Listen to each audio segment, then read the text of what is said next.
¿Cuál es la fórmula? Olha, Sabina, eu não sei se a fórmula Sabina, yo no sé si la fórmula brasileña le podría servir a México, porque teníamos que asumir los olvidados, los que habían sido olvidados a lo largo de nuestra historia. La economía brasileña crecía y no se tenía en cuenta los pobres. Pero los ricos quedaban cada vez más ricos y los pobres cada vez más pobres. Mientras tenemos un buen presidente en México, que es López Obrador, no tenemos un buen presidente en Brasil. Tenemos un genocida, un asesino, un presidente acá en Brasil que no les gustan las mujeres, no les gustan a los pobres, no les gustan los trabajadores, no cree en la vacuna, no cree en el coronavirus. Me pregunto, ¿por qué no tenemos un banco en Latinoamérica que pueda hacer con que podamos negociar nuestras monedas sin necesitar el dólar? ¿Por qué necesitamos el dólar? ¿Por qué México tiene que tener el dólar o Brasil? ¿Por qué Biden no fue a la televisión y no anunció que iría a revogar todos los actos del presidente Trump contra Cuba? ¿Por qué no lo hizo?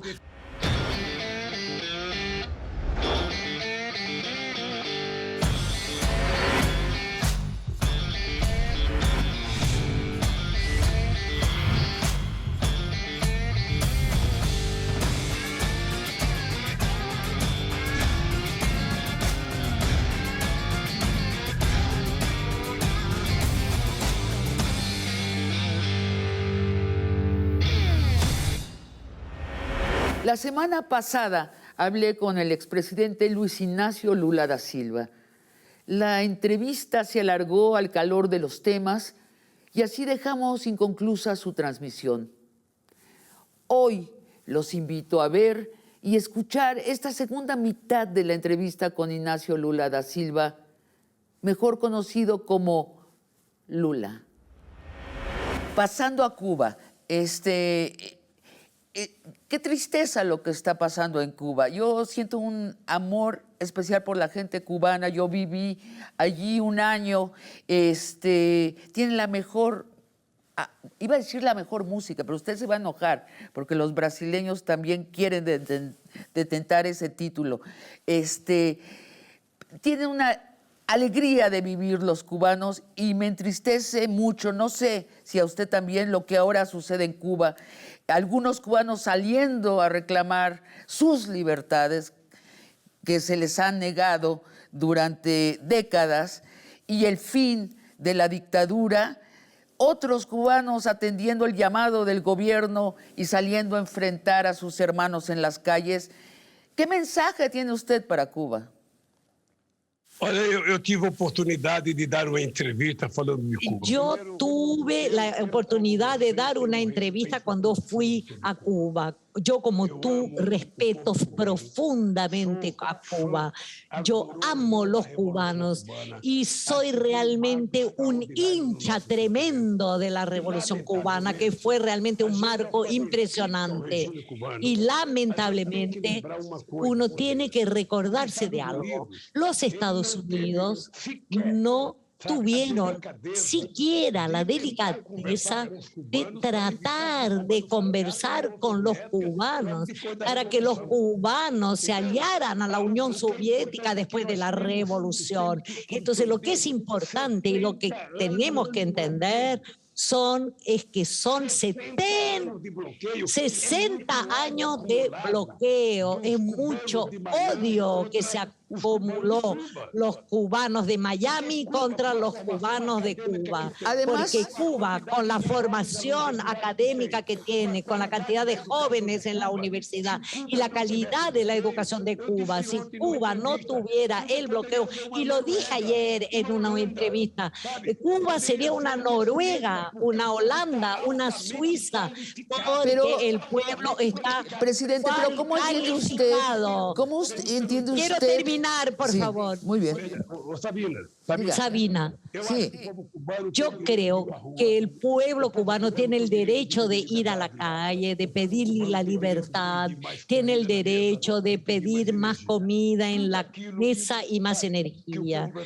Todo lo que el pueblo brasileño también hace. Incluso cuando yo era presidente había marchas y yo participé de las marchas. Lo que yo no logro entender que el presidente Biden, después de la decisión de las Naciones Unidas que le pidió que tirara los embargos al pueblo cubano, ¿por qué Biden no fue a la televisión y no anunció que iría a revogar todos los actos del presidente Trump contra Cuba? ¿Por qué no lo hizo? Los cubanos tienen el derecho de decidir su destino.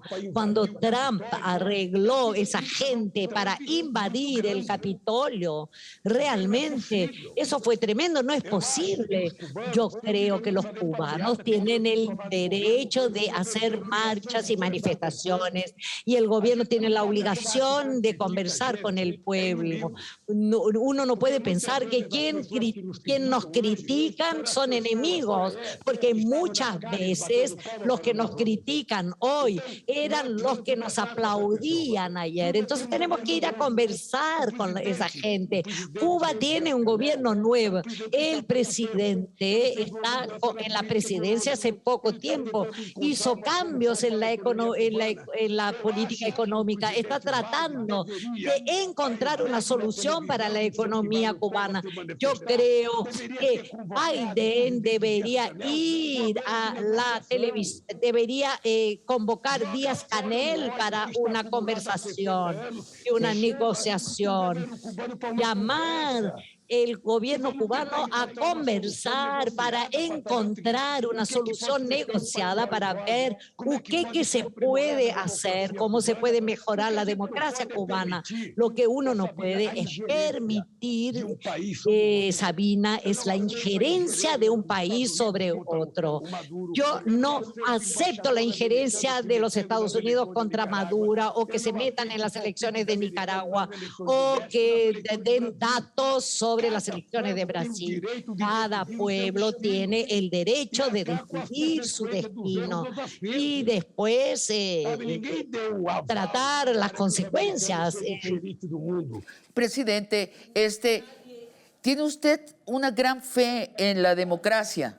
Eu quero que a Nicarágua viva Quiero que Nicaragua viva democráticamente, que Cuba viva como quiere el pueblo quiere y que los americanos los dejen a Cuba, que los dejen que se desarrollen, que dejen el embargo. Yo tengo el placer, Sabina, para que tú sepas, yo tengo un placer. Primero, nadie puede dudar de que yo sea un demócrata. Nadie puede dudar que yo soy pro la rotatividad del cambio y que yo realmente hice la inversión en Cuba, el puerto, y lo hice bajo la perspectiva de que los americanos tuvieran un gesto y hicieran con que los cubanos pudieran vivir su vida libremente.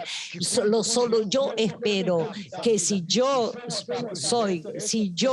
voy a ser candidato, si es que lo soy, yo tendré dos peleas. Primero, yo quisiera, mi primera pelea es el Consejo de Seguridad de la ONU.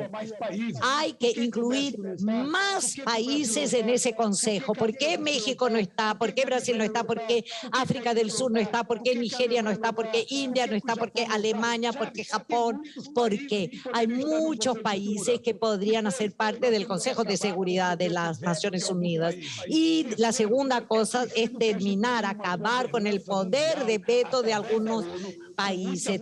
Tenemos que tener una gobernanza mundial, global, a través de la ONU para poder intervenir cuando hay una quiebra del banco como Lehman Brothers o, por ejemplo, cuando hay una pandemia. La ONU podría haber tomado la decisión que las vacunas estarían transformadas en un bien de la humanidad y que todos los países puedan vacunar sus poblaciones. Déjeme dar un regreso. Usted dice, nadie puede dudar que yo soy un demócrata.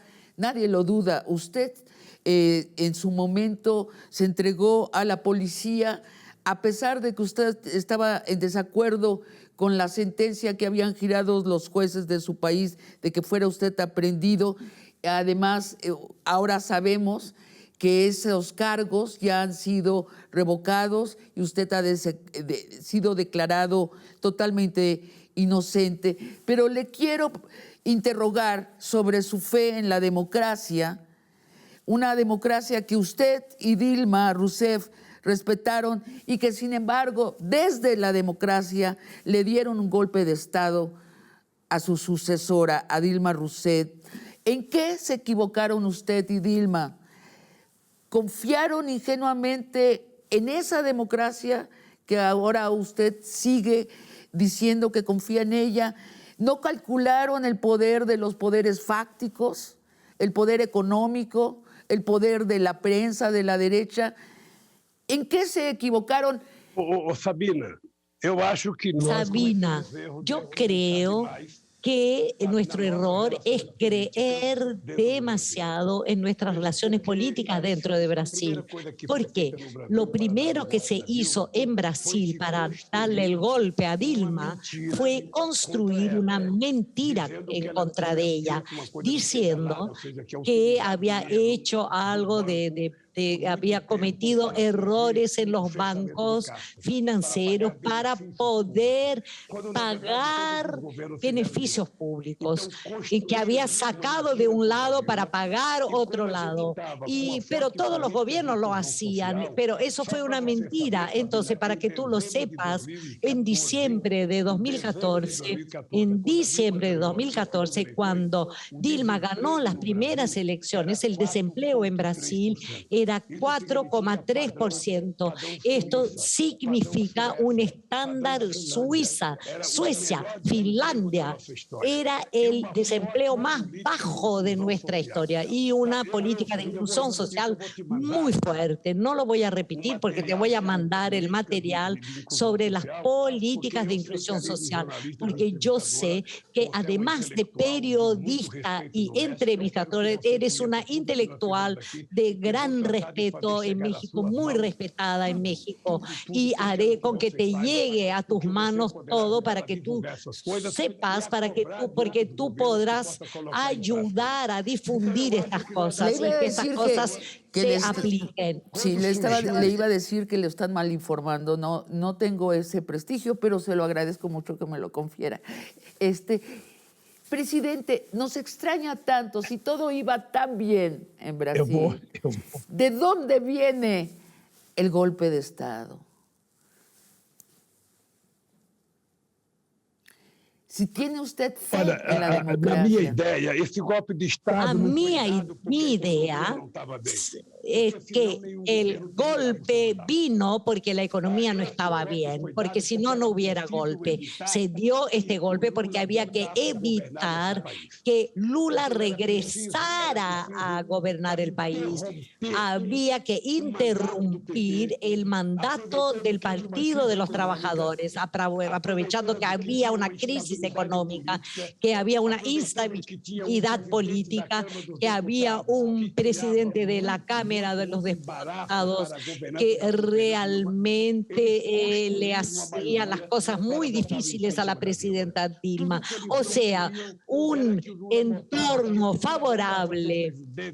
Todo lo que ellos no querían es que Lula regresara a la presidencia, porque si regresara en 2018 podrían reelegirlo. Y el PT, el Partido de los Trabajadores, que fue el partido que más gobernó en Brasil, Brasil iba a seguir a gobernar. O sea, había que interrumpirlo.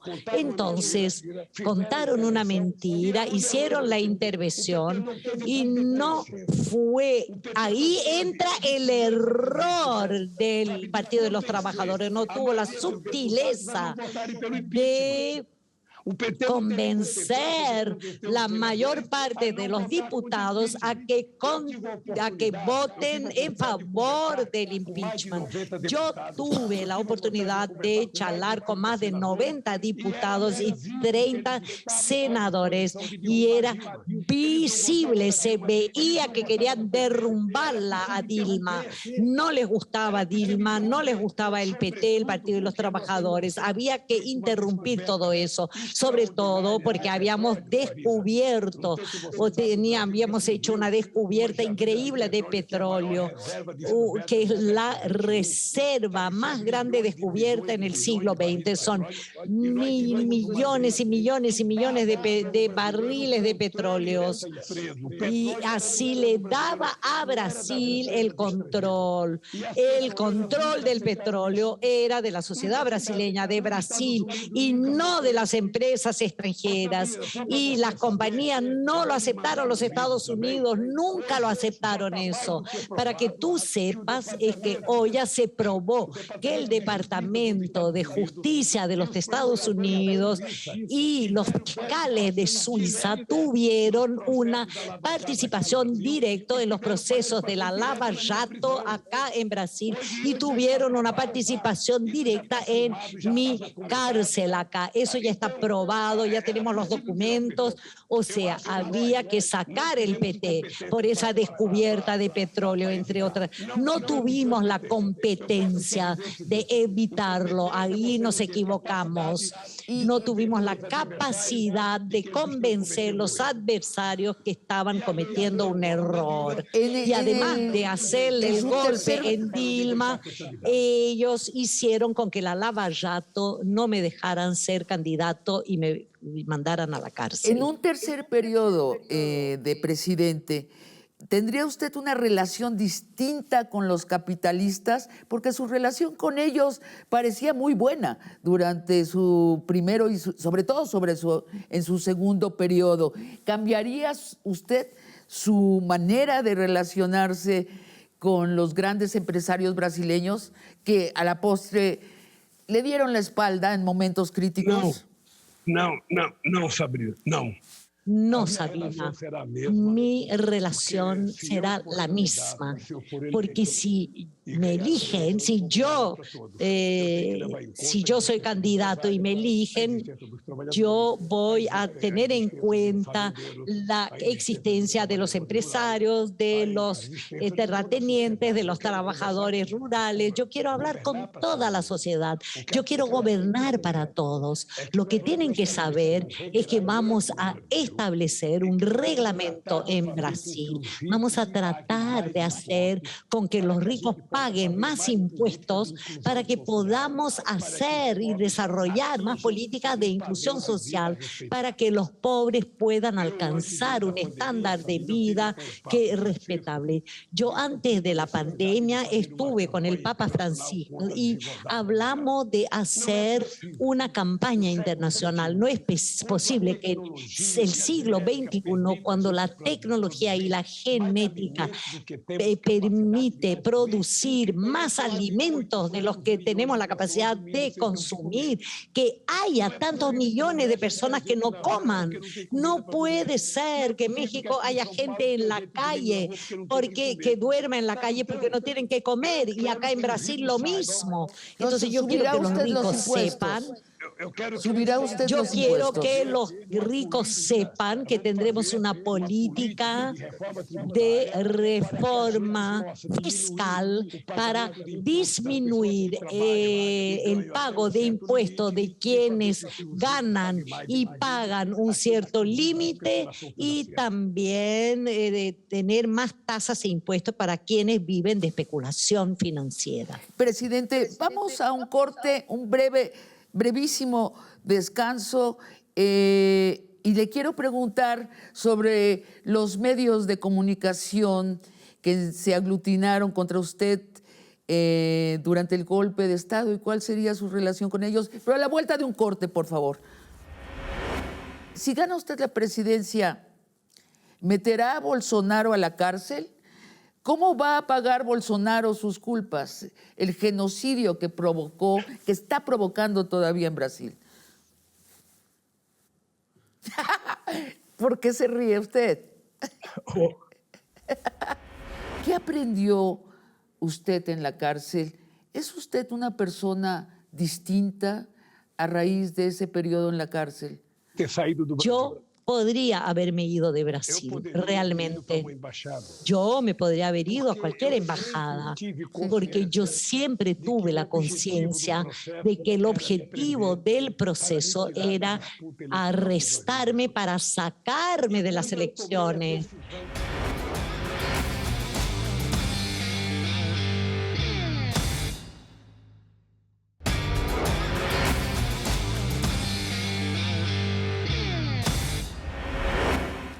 Presidente, le pregunto sobre los medios periodísticos privados y hegemónicos a quien usted favoreció notablemente durante su presidencia y que sin embargo le dieron a usted la espalda en los momentos de crisis.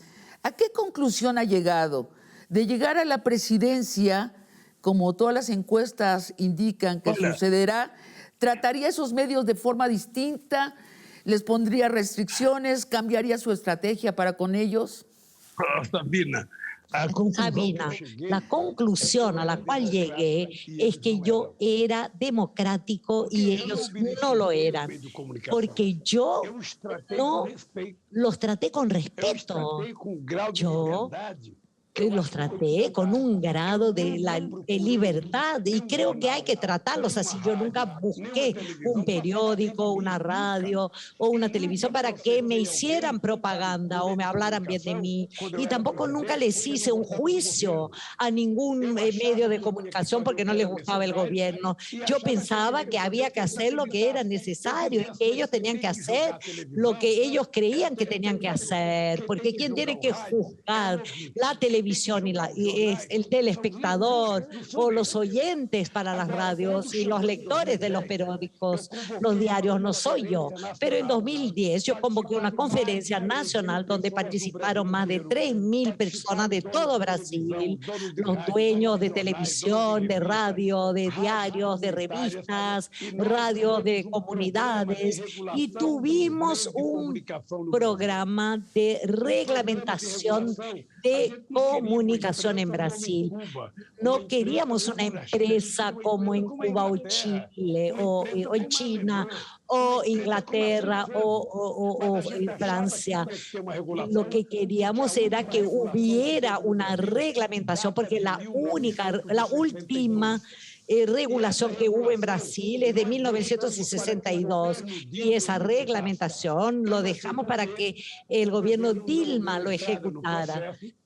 Y no sé por qué los conservadores dijeron que queríamos intervenir en los medios de comunicación, que queríamos terminar con la libertad de comunicación. Siempre estuvieron contra mí, siempre me criticaron, y después que dejé la presidencia, ellos pensaron que podrían destruirme. Y sin embargo, si ahora sigues la prensa brasileña, lo verás. Presidente, si pero sigues, sí, sigo la prensa brasileña y ahora veo que están llamándolo a gritos para que se vaya Bolsonaro y regrese usted. Y le quiero preguntar específicamente sobre Jair Bolsonaro, el actual presidente de Brasil. Durante la pandemia eligió hacer nada, proteger primero las cifras macroeconómicas que las vidas humanas. Abandonó a la población y en especial a los indígenas con una especie de rencor ancestral.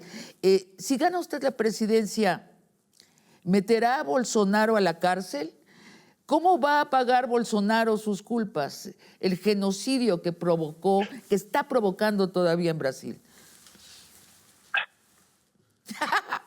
¿Por qué se ríe usted? Ô, Sabina, eu estou rindo. Porque Sabina, me río porque no es verdad que la prensa brasileña está pidiendo que yo regrese contra Bolsonaro. No, a la prensa brasileña no le gusta el PT, no le gustan las políticas sociales del Partido de los Trabajadores y dice cosas que son verdades, otras no, pero yo no los tengo en cuenta. Sí. Lo que sí es que vamos a reglamentar y regular lo que quiero que la prensa sepa, que vamos a mandar un proceso de regulación y de reglamentación a la Cámara de los Diputados. Hay que limitar la acción de esa gente. Acá en Brasil tenemos 9 familias que detienen casi todos los medios de comunicación. Entonces lo vamos a hacer de forma democrática. Jamás le pediré a un diario, a una televisión para que hable de mí. No, solo quiero que diga la verdad. Es decir, Si ¿podría quiere usted hablar mal de mí, que lo haga. ¿Podría Pero usted no una puede comisión? mentir. Una comisión que exija a la prensa verdad, que los hechos que reporta sean reales. ¿Podría un organismo intermedio entre el poder político y la prensa?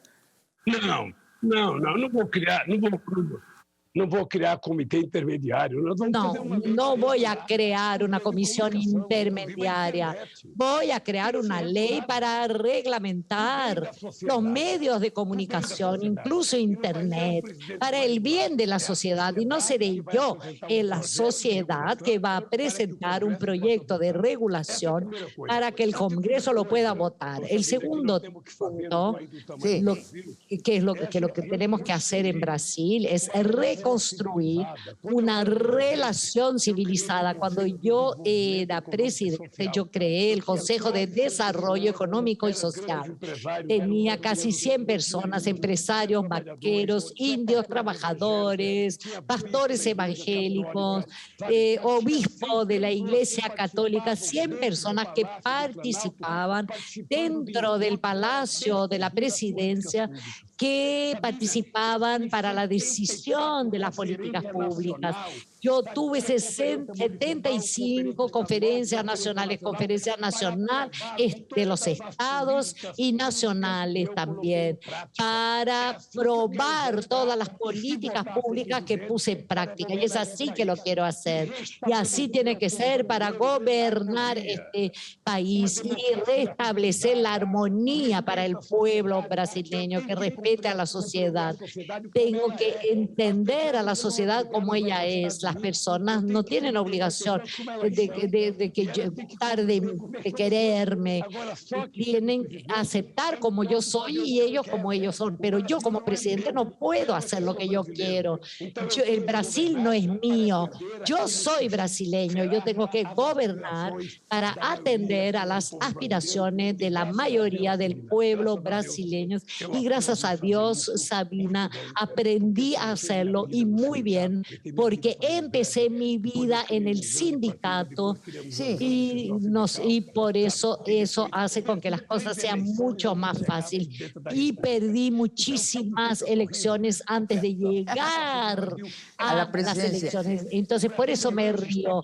Brasil de hoy está peor que en 2002 cuando yo gané. Sí. Y te puedo decir y avisarle al pueblo mexicano que vamos a recuperar a Brasil y Brasil restablecerá sus relaciones con México, y espero poder ir a México para darle un abrazo a López Obrador y a Cárdenas y a todos los que yo tanto quiero en ese país. Presidente, le quiero insistir. ¿Cómo va a pagar Bolsonaro el genocidio del que es culpable en Brasil? Tienen ustedes cifras infernales en la pandemia. Desculpa, eu não ter te respondido. Perdón si no te contesté, Sabina. Sí. Yo no puedo decirte que voy a prenderlo, que lo voy a arrestar. Yo no soy la justicia.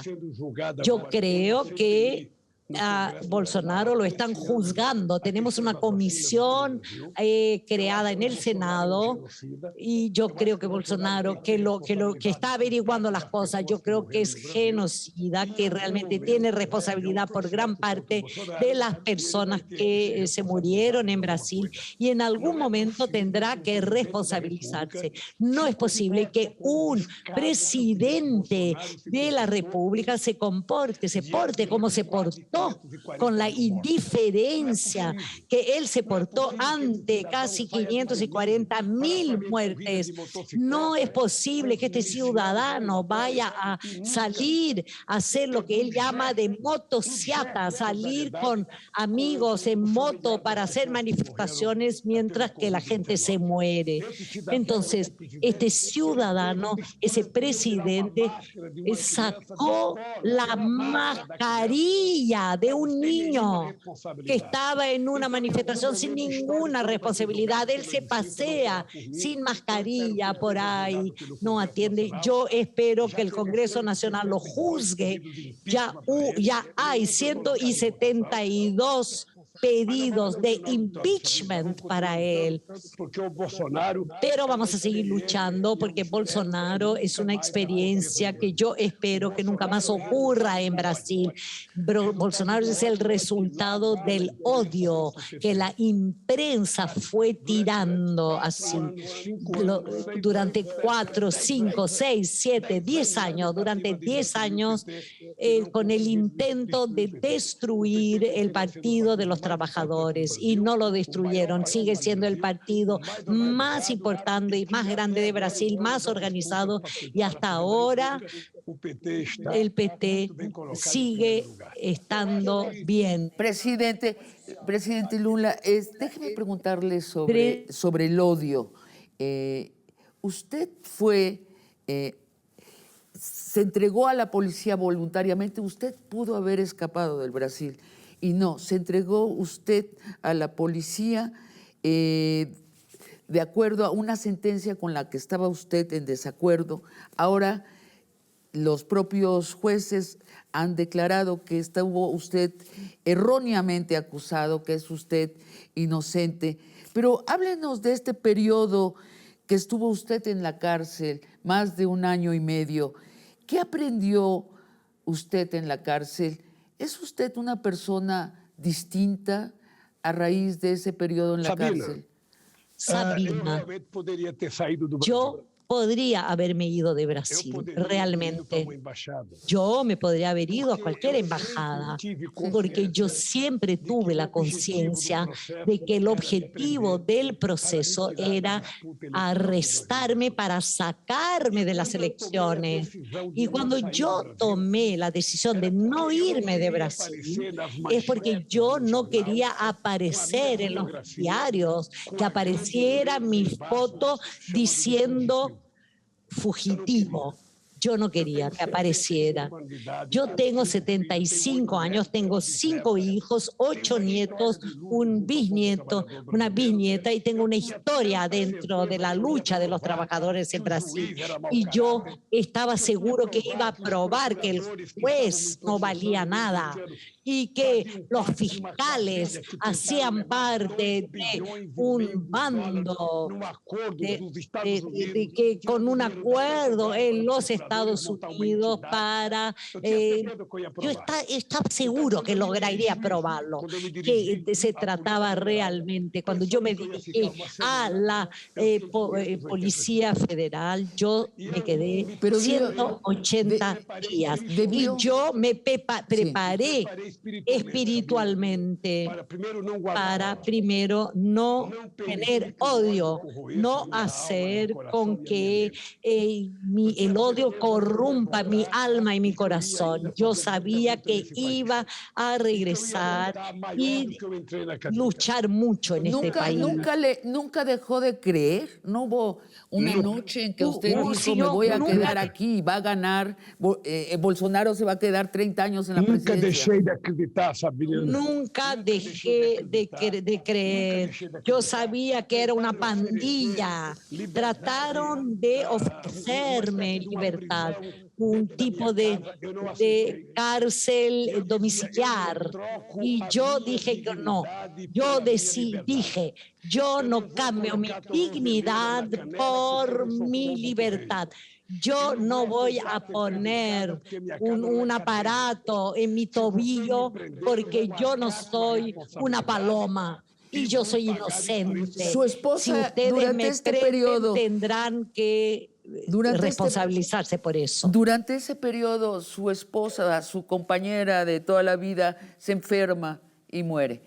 Debió haber sido durísimo para usted. Ni eso le hizo que se quebrara su fe. Não, a Marisa morreu antes disso. Marisa se murió antes de que yo vaya preso, un año antes de que me prendan. Pero lo que realmente la mató fueron los procesos contra mí, todas las denuncias en la televisión, las conversaciones que ella tenía con su hijo por teléfono, que lo hicieron público. Seguro ella se murió por toda esta destrucción. Eso me dejaba muy mal, porque si yo aceptara la tesis de los fiscales, de los jueces, de toda esa pandilla de que yo estaba, que yo ya no valía nada, que era mi muerte política, ellos habrían vencido. Y yo entonces tomé la decisión de prepararme y de que yo voy a salir de la cárcel más fuerte, viajaré más en el mundo. Y si quieren derrumbarme, me van a derrumbar en el voto.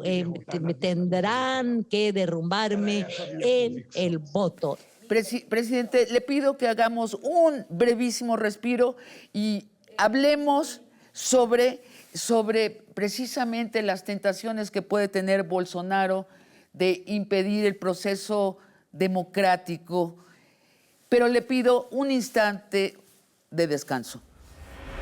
Y aún después, si las elecciones sí ocurren, pero no le dan a Bolsonaro la presidencia, declararlas nulas. Estamos viendo en el continente americano una y otra vez esta tentación